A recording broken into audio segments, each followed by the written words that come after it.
और बड़ी खबर इस समय की हम आपको बता दें, मोदी मंत्रिमंडल का आज विस्तार होना है और लिस्ट आ गई है अब हमारे पास। ये बता दें हम आपको, मंत्रिमंडल विस्तार पर इस वक्त की ये सबसे बड़ी खबर। अश्विनी वैष्णव मंत्री बनेंगे ओडिशा के। एबीपी न्यूज के पास 43 मंत्रियों की नामों की लिस्ट मौजूद है जिनको आज शपथ लेनी है। लिस्ट में नारायण राणे, सर्बानंद सोनोवाल, किरण रिजिजू का नाम शामिल। किरण रिजिजू का प्रमोशन होने की बात की जा रही है। खेल राज्य मंत्री हैं फिलहाल वो। मीनाक्षी लेखी, अजय भट्ट, बीएल वर्मा समेत 43 लोगों का नाम। बीएल वर्मा उत्तर प्रदेश से आते हैं, मीनाक्षी लेखी दिल्ली से सांसद हैं। डॉक्टर हर्षवर्धन के बाद दिल्ली को जो सीट दी गई है वो माफ कीजिए जानी मानी वकील मीनाक्षी लेखी को दी गई है। ओडिशा के सांसद अश्विनी वैष्णव भी मंत्री बनेंगे। तो एबीपी न्यूज के पास ये 43 मंत्रियों की लिस्ट मौजूद है जिनका आज शपथ ग्रहण समारोह में जो शपथ लेंगे। मीनाक्षी लेखी, अजय भट्ट, बीएल वर्मा समेत 43 लोगों के नाम है। ज्योतिरादित्य सिंधिया, नारायण राणे, पशुपति पारस, अजय भट्ट, मीनाक्षी लेखी, शोभा करंदलाजे।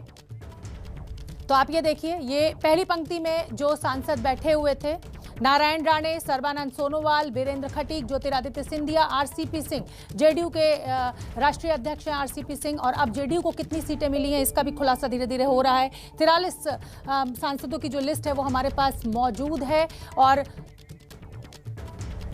जेडीयू को एक ही सीट मिली है, आरसीपी सिंह। हालांकि जेडीयू की मांग थी 4 मंत्री पदों की, लेकिन एक ही मंत्री पद पर उनको मानना पड़ा है, संतोष करना पड़ा है। तो जब प्रधानमंत्री नरेंद्र मोदी ने जिन मंत्रियों को शपथ लेनी है, 43 मंत्रियों को शपथ लेनी है, उनके साथ ये बैठक की, तो पहली पंक्ति में आप देख सकते हैं पूर्व मुख्यमंत्री नारायण राणे बैठे हुए हैं।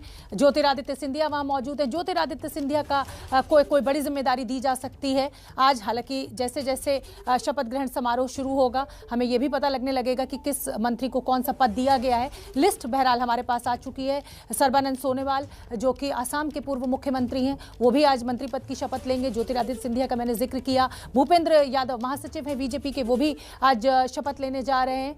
जेडीयू को सिर्फ एक सीट मिली है। हालांकि जेडीयू ने पूरा दबाव बनाया था चार मंत्री पदों के लिए, लेकिन एक सीट पर संतोष करना पड़ा है। और 2019 में जब पहली बार मंत्रिमंडल बना था तब भी जेडीयू को एक सीट ऑफर की गई थी, लेकिन उस समय जेडीयू ने इनकार कर दिया था। पंकज झा हमारे साथ जुड़ रहे हैं ज्यादा जानकारी लिए हुए। पंकज झा, हमारे पास वो 43 मंत्रियों की लिस्ट है जिनका आज शपथ दिलाई जानी है, लेकिन जेडीयू को सिर्फ एक ही सीट मिली है। यही इस समय की सबसे बड़ी खबर क्या? जी हाँ, बिल्कुल इस समय की सबसे बड़ी खबर यही है कि जो जेडीयू के अध्यक्ष हैं आरसीपी सिंह, जो दिल्ली आ गए थे कल ही, उनको ही सिर्फ केंद्रीय मंत्रिमंडल में जगह मिला है। और जिस तरह की बात और चर्चा हो रही थी, कल आपने नीतीश कुमार को सुना होगा, उन्होंने कहा था कि चूंकि अध्यक्ष हैं आरसीपी सिंह को मैंने अधिकृत कर दिया है, वही बीजेपी से बातचीत कर रहे हैं। लेकिन सवाल यही उठता है, यही एक सीट तो तब भी मिल रही थी जब 2019 में नरेंद्र मोदी प्रधानमंत्री बने थे, और तब एक सीट को लेकर के प्रधानमंत्री की टी पार्टी का बायकॉट कर दिया था जेडीयू ने, क्योंकि कहा था कि 17 पे अगर 5 को बनाया जा रहा है बीजेपी में तो 16 पर 1 क्यों। लेकिन बात वहीं की वहीं रह गई। 2 सालों में कोई फर्क नहीं आया। मंत्रिमंडल में जेडीयू की तरफ से एक नाम मिला है।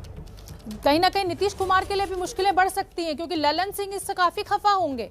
वो रेस में आगे चल रहे थे लेकिन आरसीपी सिंह को मौका मिला है, तो नीतीश की भी मुश्किलें अपने पार्टी के भीतर बढ़ सकती हैं इसके बाद। नहीं, ये मसला घर का है ललन सिंह और आरसीपी का। ललन सिंह को बनाया जाना नहीं था, कोई और 2-3 नाम थे। वो जातिगत समीकरण के आधार पर जेडीयू मांग रही थी कि कम से कम 3 सीटें, 4 की बात कर रहे हैं, कम से कम 3 मिल जाएगा तो हम बना लेंगे। जिस तरीके से अति दलित और अति पिछड़ा की बात कर रही थी जेडीयू, तो यही लग रहा था। लेकिन जो अब नतीजे आए थे, 43 मंत्रियों की जो लिस्ट है उसमें सिर्फ एक नाम, इकलौता नाम है आरसीपी सिंह का। बात वहीं की वहीं रह जाती है। जो हाल 2019 में था अब वही निकला है कि एक ही मिला है। बिल्कुल पंकज झा, और क्या ये साफ हो पाया है कि उन्हें कैबिनेट मिनिस्टर का दर्जा दिया जाएगा या राज्य मंत्री बनेंगे? कोई ऐसी जानकारी है आपके पास? अब तक मिली जानकारी के मुताबिक आरसीपी सिंह को कैबिनेट मंत्री बनाया जाएगा, ये जानकारी फिलहाल आई है। जी, विभाग का भी खुलासा नहीं हो पा रहा होगा। आपके पास वो मंत्रियों की लिस्ट मौजूद है पंकज, मैं चाहूंगी कि आप अगर बता सकें हमारे दर्शकों को। जी हाँ, बिल्कुल, हमारे पास 43 मंत्रियों की ये लिस्ट है। सबसे ऊपर देखिए कि इसमें लिस्ट में नाम है नारायण राणे का, जो महाराष्ट्र से आते हैं। दूसरा नाम जो श्री सर्बानंद सोनोवाल, जिसकी हम बात कर रहे थे, असम के जो मुख्यमंत्री थे, उनको एक बड़ी जिम्मेदारी दी जा रही है मोदी मंत्रिमंडल में। तीसरा नाम देखिए डॉक्टर वीरेंद्र कुमार खटीक, ये टीकमगढ़ से बीजेपी के सांसद हैं। थावर चंद गहलोत जिनको मध्य प्रदेश के थे, उनको मंत्रिमंडल से ड्रॉप किया गया, तो ये अनुसूचित जाति समुदाय से हैं डॉक्टर वीरेंद्र कुमार खटीक। उसके बाद देखिए ज्योतिरादित्य सिंधिया, इनको इनाम मिला है, इनकी वजह से शिवराज सिंह की सरकार बनी, बीजेपी की सरकार बनी, तो उनका नाम है ज्योतिरादित्य सिंधिया। और ये पहली लिस्ट में अगर आप देखेंगे फिर आगे नाम आ रहा है रामचंद्र प्रसाद सिंह, ये आरसीपी सिंह, रामचंद्र प्रसाद सिंह को हम आरसीपी सिंह के नाम से जानते हैं और ये जेडीयू के कोटे से हैं। आगे बढ़ेंगे आप श्री अश्विनी वैष्णव, ये रिटायर्ड ब्यूरोक्रेट हैं, ये प्रधानमंत्री मोदी के बहुत करीबी रहे, राज्यसभा सांसद हैं, ये 2019 में बने और उड़ीसा से आते हैं। उड़ीसा से 2 मंत्री बनाए गए हैं, प्रताप सारंगी जो थे उनको ड्रॉप किया गया है। फिर आगे बढ़िए तो किरण रिजिजू, इनका प्रमोशन हो रहा है। किरण रिजिजू थोड़ी देर पहले वे पीएमओ में गए, प्रधानमंत्री के घर भी गए थे। फिर राजकुमार सिंह, ये बिहार से आते हैं, इनका भी प्रमोशन हो रहा है, इनका नाम है। हरदीप सिंह पुरी को आपने देखा है, इनका भी प्रमोशन तय माना जा रहा है। उसके बाद अगर अगला नाम देखेंगे मनसुख मांडविया, क्या ये गुजरात से हैं, तो पूरी 43 लिस्ट है। भूपेंद्र यादव का भी नाम है, इसमें जी किशन रेड्डी, इन सब के नाम है। लेकिन जो सबसे बड़ी बात है जिसकी हम चर्चा लगातार कर रहे थे, ये पूरे 2 पन्ने में 43 मंत्रियों के मोदी मंत्रिमंडल में जो बदलाव किया जा रहा है उसकी लिस्ट है। लेकिन सबसे बड़ी बात और सबसे बड़ी खबर आज की और अभी की यही है कि जेडीयू को इतनी लंबी खींचतान के बावजूद सिर्फ मंत्रिमंडल में सिर्फ एक जगह मिली है आरसीपी सिंह के नाम पर। ठीक है पंकज, ये जो लिस्ट आप मुझे दिखा रहे हैं, क्या हम इसमें इसको क्रमवार तरीके से समझें तो क्या ये हम अर्थ निकालें कि जो पहले, दूसरे, तीसरे, चौथे वो कैबिनेट मिनिस्टर्स होंगे और उसके बाद राज्य मंत्रियों का दर्जा शुरू होगा, या ये जो क्रम है ये बदल भी सकता है उस समय जब शपथ ग्रहण होगा?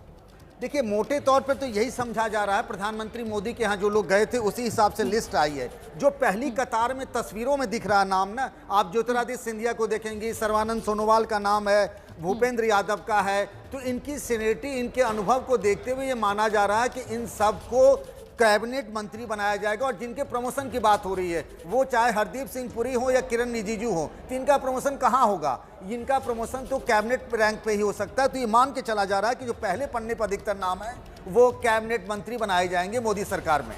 ठीक है, क्या रिशफल भी हो सकते हैं पंकज, जहाँ कुछ मिनिस्टर्स के विभाग बदले जा सकते हैं क्या? जी हाँ बिल्कुल, कई मंत्रियों की छुट्टी हुई है, आप देख रहे हैं लगातार, सदानंद गौड़ा से लेकर के किस तरीके से थावर चंद गहलोत, फिर हर्षवर्धन, तो जाहिर सी बात है कि कई मंत्रियों के मंत्रालय भी बदले जाएंगे और नई जिम्मेदारियां उन्हें इस हिसाब से दी जाएंगी।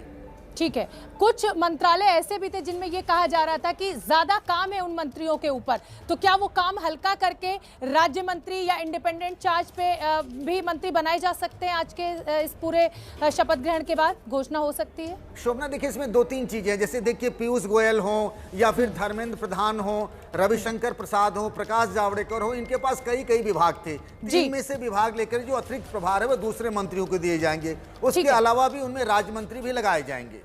ठीक है, नीरज पांडे भी हमारे साथ जुड़ रहे हैं ज्यादा जानकारी लिए हुए। नीरज पांडे, एबीपी न्यूज के पास वो 43 मंत्रियों की लिस्ट मौजूद है जिन्हें आज शपथ लेनी है, आपके पास क्या अपडेट इस समय का?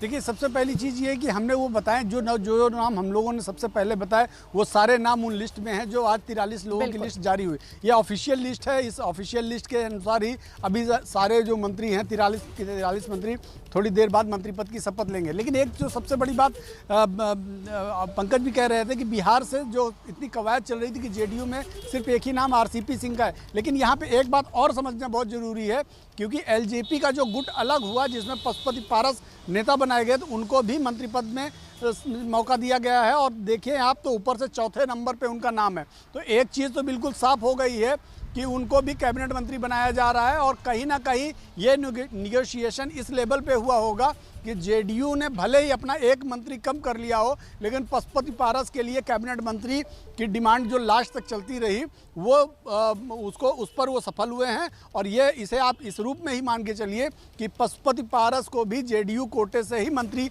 माना जाएगा, जेडीयू कोटे से ही मंत्री वो बन रहे हैं। तो एक तरह से ये देखा जाए कि बिहार की जो राजनीति है उस पर जेडीयू ने किसी तरह से समझौता करने का प्रयास किया है कि पशुपति पारस को मंत्रालय दिलवाकर अपना अपने जो उनकी जो लड़ाई थी उस पर उन्होंने समझौता किया है। तो एक तरह से देखें कि एनडीए में जो उनकी अब तक धमक थी वो कम हुई है, पहली चीज़। दूसरी जो सबसे बड़ी चीज़ ये है कि उत्तर प्रदेश से आप देखें तो उत्तर प्रदेश से करीब 6 से 7 से ज़्यादा नाम इसमें सामने आए। अनुप्रिया पटेल हो गए, कौशल किशोर हो गए, SP सिंह बघेल हो गए, अजय कुमार मिश्र टेनी हो गए। ये जो नाम है जो सीरीज से आप देख रहे हैं, करीब ये बताता है कि जो चुनावी राज्य हैं, खासकर उत्तर प्रदेश और गुजरात, क्योंकि गुजरात में भी 3 ऐसे नाम हैं जिसमें 2 तो MOS ऑलरेडी थे, मनसुख मांडविया और पुरुषोत्तम रूपाला, उन दोनों को प्रमोशन दिया जा रहा है। तो ये दोनों राज्य मंत्री हैं, तो निश्चित रूप में इन लोगों को कैबिनेट रैंक का ही दर्जा दिया जाएगा। दूसरी जो चीज़ है, दर्शना जी को फिर दर्शना जोरदस को भी शामिल किया गया है।